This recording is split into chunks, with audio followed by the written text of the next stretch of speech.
that society is always divided,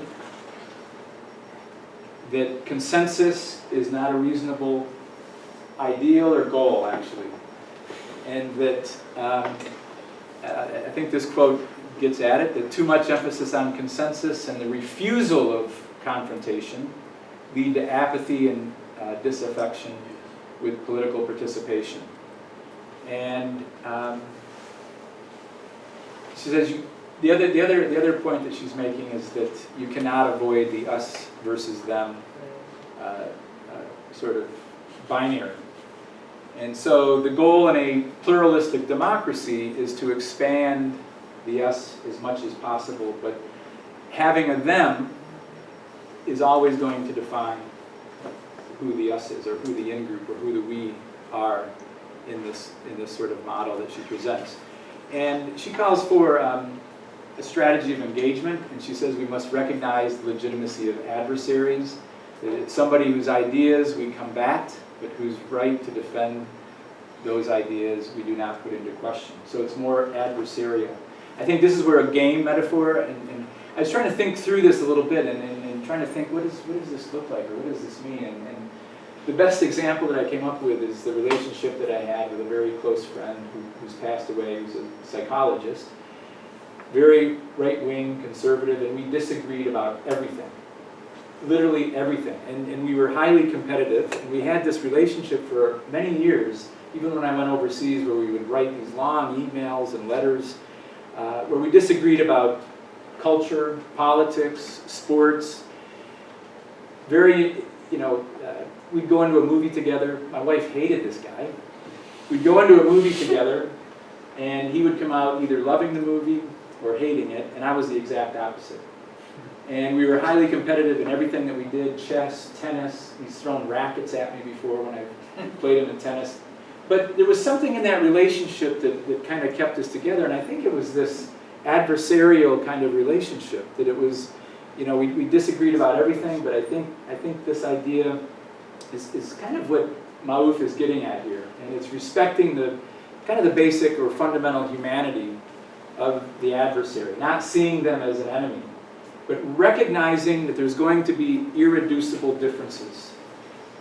There's an incommensurability. I was never necessarily going to persuade him, and I don't think he was ever going to persuade me. And we kept trying to persuade each other to no avail, but it's something along these lines. And so if I think about the implications, it's really making debate and argument more central in terms of citizenship education, especially controversy, conflict, confrontation, and contestation.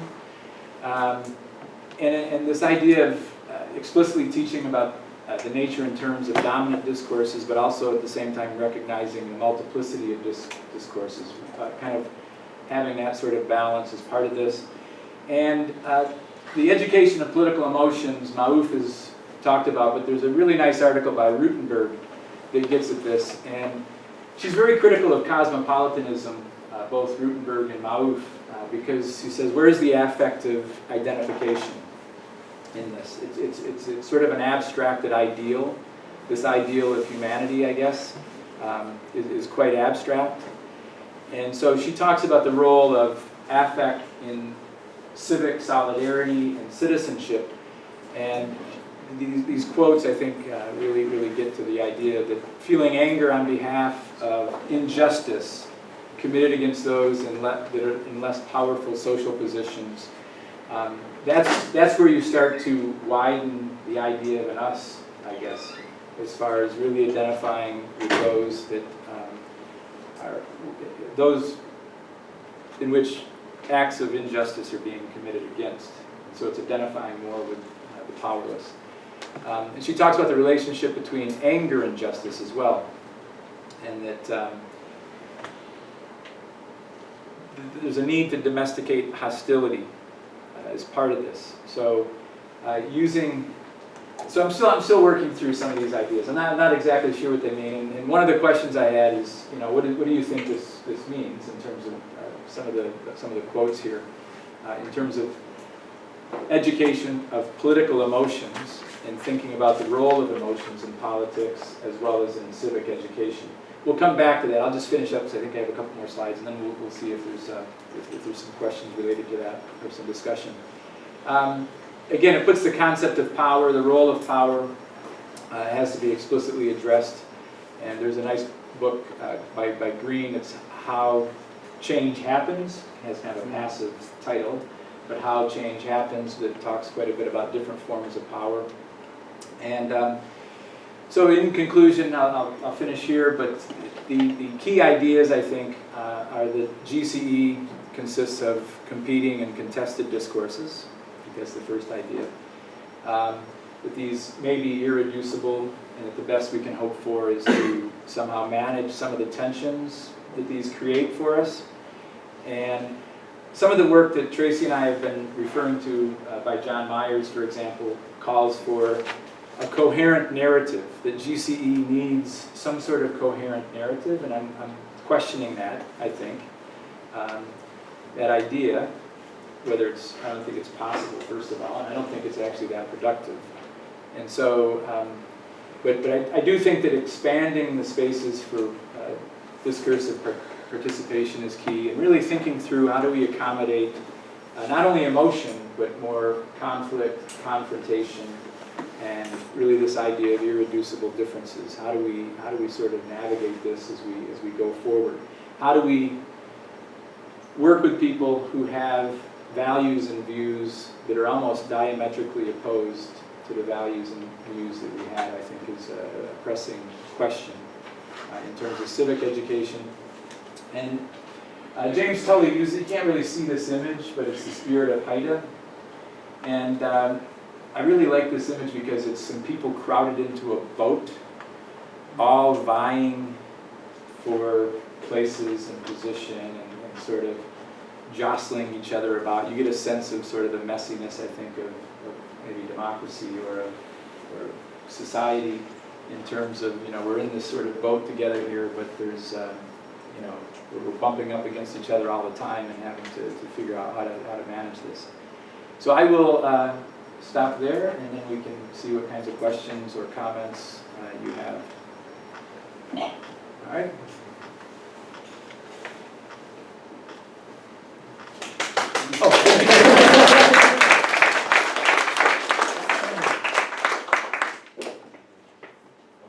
Yes.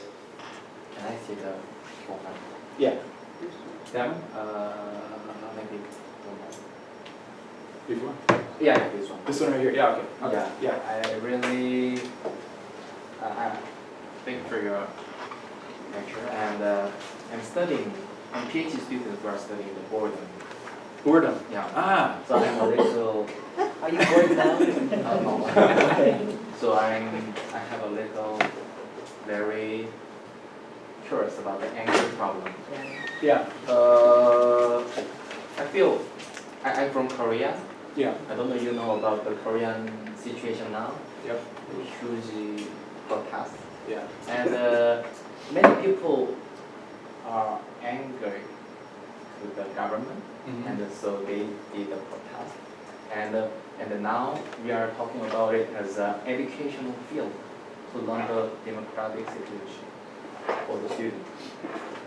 Historically, Korea had a lot of protests, but among them, the 4 big protests makes the government stepping down. Yeah, so among them this time, it will be first time, I think. And every time when we made the government impeaching,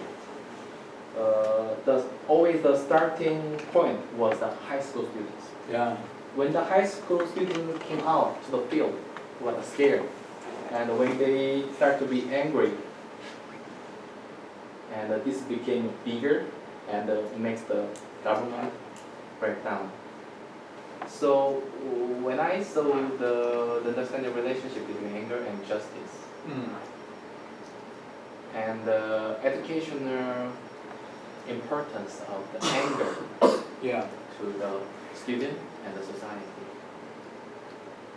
It's really, I feel, interesting aspect because usually when we talk about the global citizenship education, we are always talking about the peace. Right, consensus. Yeah, or the make a cooperation. Yeah. Or some positive aspect. But I feel as we can see, the conflict through the anger is most what's that? Working phenomenon or reality in our, I don't know, other country in East Asia, which makes us more, how to say, democratized, Or, democratized, oh, okay. or more help us to be more global citizen. Okay. So I don't know the deliberation, and is that deliberation assumed a very reasonable Right. person, Yeah. and also what's that equivalent relationship. But in reality, I never saw the equivalent relationship, Yeah. even human to human, person to person. Yeah. So I feel the anger problem, Yeah. especially in these very, as you said, difficult period. Right. Yeah, I mean, I think anger is a very motivating sort of emotion. I think there's a quote by the journalist Randolph Bourne that malcontentedness is the beginning of great promise. It's what motivates us or sort of spurs us to action or spurs us to want to bring about change or to address injustice. But at the same time I was looking at things going on in the United States, I kept thinking, how do I justify this sort of white male middle class anger that seems to be, that I seem to become more and more aware of, at least in media and things like that. And what role is it playing in some of this? And I was very sort of disturbed by that. And so I think for me, that's why I've been led to some of this work, as I'm trying to think about what role does anger play? Is there a just anger of some sort? I think you get into dangerous territory when you start to talk about what are there legitimate feelings or delegitimate feelings that people have. I think the position in that first bullet is saying that it's the ability to feel anger on behalf of injustice rather than on behalf of one's own pride and privilege, right? It's not about me being a victim. I'm thinking about the injustice that's done to others. And I think what I see in the U.S. at least is it's sort of wrapped up in this kind of resentment and anger it's a very personal, that there's been some sort of personal affront or damage to one's ego or pride or something. So I think, for me, this is just the beginning of trying to figure some of this out. Yeah. Yeah, I think the key word here is about the injustice.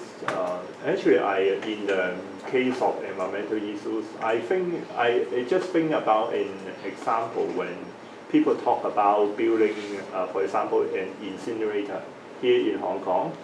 There was some discussion about local groups. They protest about incinerator, but then one government official actually come out and say, hey, it is because the local community people are not very well educated. If they got more educated in these issues, they will support the government.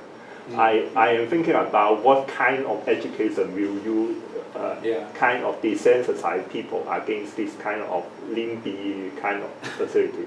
So I don't think the education is actually the right way. When you're talking about some people being, they feel they are being unjust treated. So I think here the key word is about the injustice and how you deal with the injustice. Okay. Yeah. Thank you. Yeah. I have just a question. When you going back, were you this structured academic controversy? Is Yeah. that what it was? So the last This one. Yeah. the last point about consensus, I know you just were talking more about consensus, but when you say students come to a consensus, you mentioned group. So was it the entire group of students or just the small groups? Yeah, usually it's the small groups, and then you kind of share out. So there's a plurality of positions actually in the classroom. So yeah, I think that's that's something quite positive, you know, when you have different positions, and students are expected to support their reasoning with evidence, maybe from their own experience, also from readings and things.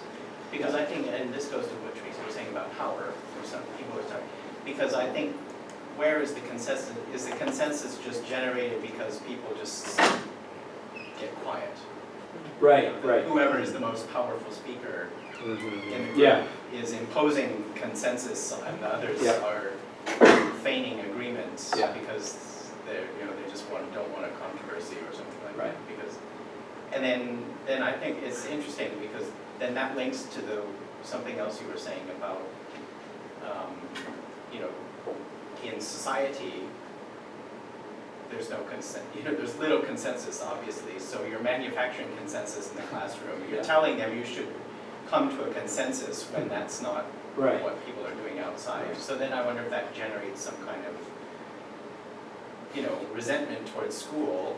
And that's what my research has shown, is that, Is it? you know, the more you tell, the more the teachers say, you know, try to get one point across, and then the students go outside and they see something different. Right.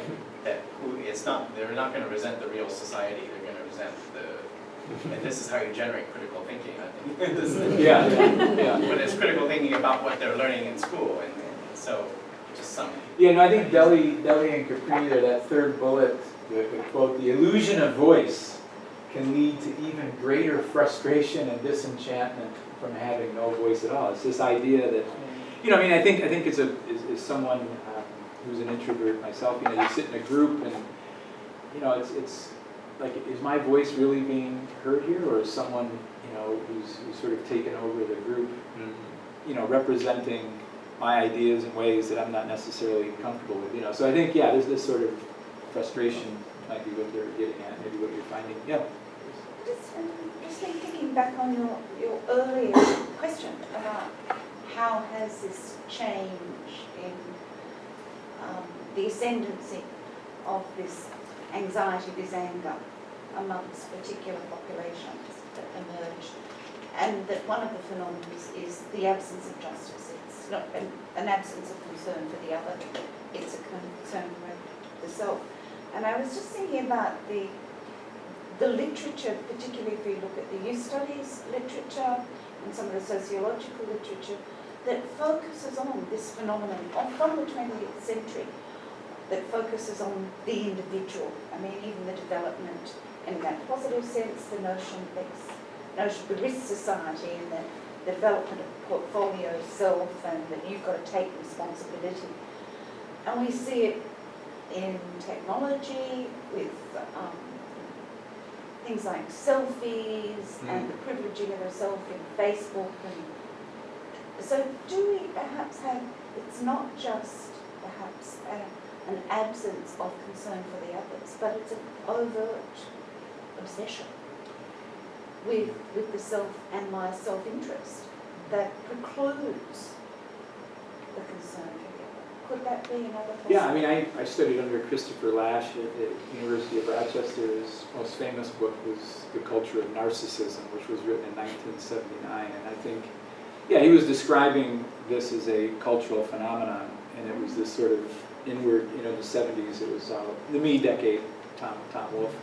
But it was, yeah, I do think there's something there. I think it's this sort of narcissistic, it's almost narcissistic personality disorder to some extent that precludes or excludes concern for the other. It's more about me, how I represent myself. So there may be something there. I mean, this is part of maybe consumerist-oriented society. I think there's a lot of different things that play into this possibly. Yeah. Well, there are 2 points that will stimulate my thinking. Well, in Hong Kong, we usually just think about the personal and then the moral issues. That's why I think the problem is that in Hong Kong, I have seen you written down something like we should face up the confrontation. So I think this is very important. For Hong Kong people, have you heard about we somehow divide the society between some people pro-democracy and then pro-government religion and so we have got the thing of blue ribbon and yellow ribbon, and then we unfriend some other people on the Facebook, and then we do all sorts of things regardless. So somehow maybe the reason that we seldom teach about how to deal with controversial issues or face up social issues, that's why the Hong Kong people somehow in their social interaction, then they may come up with some problems. So that's the first point. And the second point I would like to share my feeling is that I have read something like you wrote, the young people, we should, under the so-called the nationalistic morality and also economic competitiveness ideology, somehow we cannot address the, we should also think about how to engage the young people. I also find similar situation in Hong Kong nowadays. We talk about the mainland China, and we encourage the young people to take advantages of the so-called economic rising of China, and then we talk about one Belt, one Road, and then more opportunities for our young people in the future.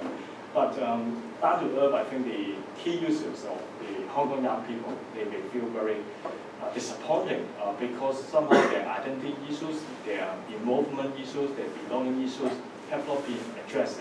So I find that such kind of intervention may be actually helpful for the Hong Kong people to think about. Is there a high level of tolerance for confrontation, would you say? Well, you mean confrontation? Well, Like contestation, critique, debate, some of the things that... well, in our daily living, we usually just avoid. But Yeah, I in think- the political side, we all see all such kind of events, which is Yeah. quite sometimes they're irreducible confrontation.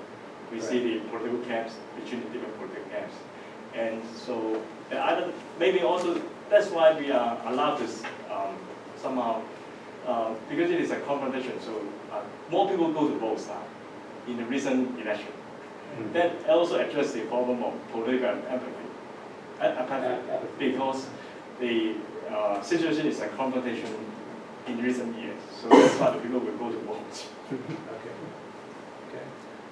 Just to make it the point, the discussion on motion that you mentioned, I noticed that in the Asia Pacific, the psychological development and psychology, the discussion has moved towards perception, which is more related to or linked to the identity rather than a source of single emotion which drives a specific person to or group of people to a specific action. So shift towards a self-perception, reflection, and also, as you know, that this idea of Asian way of learning, the purpose of education is not really learning. The emphasis is on self-development. Right. That's why you deal with the morals and ethics. So self-perception linked to the idea of identity, who you are and how you develop yourself in this particular situation. For example, that little deliberation exercise that you showed by Johnson & Johnson was when the liberal studies teachers in Hong Kong are trained on specific issues. It's part of the curriculum now. As you know, there are no two groups. There are three groups, and the third group is a group of observers who counts the instances of bias. The group which counts the instances of bias, stereotyping, immoral, unethical statements. So both groups could learn through this exercise, not to confront each other, but to grow as a civil, moral, ethical person who respects the other opinion. The shift in the pedagogy is drastic when it comes from Western classroom to the Hong Kong classroom. It might not be noticeable to an educator because of the point that learning to confront that anger is not the only source which moves a society forward. Yeah. It will destroy the society, Right. for sure. Yeah. There are other sources. My specialty is sustainability, citizenship, sustainability consciousness. So that's I'll share with you my findings on this. Yeah, thank you, yeah. Right, I think, I mean, that's certainly kind of how anger is thought of in Singapore, that this has potential to tear apart a society, right? And so there's a lot more emphasis put on harmony and consensus, and there's a discomfort with people expressing anger to some extent, I think. And so this, yeah, there's these sort of cultural components, I think, that are really interesting to think about, take into account. Yeah. I'm going to have to wrap it up. Okay. But I'd like to thank everybody for being here. I hope it sparks more discussion about global/universal issues and gets us to continue this dialogue, which I think would have a lot of implications and repercussions for our students now. Yeah, it took me by surprise. I didn't realize I was going to go into this, but I just think that anger can be a good thing. It can be harnessed for something. It's not necessarily mutually exclusive to rational discussion and deliberation. Or to love and care. Yeah. Love and care to a friend. Yeah. Thank you so much, Mike.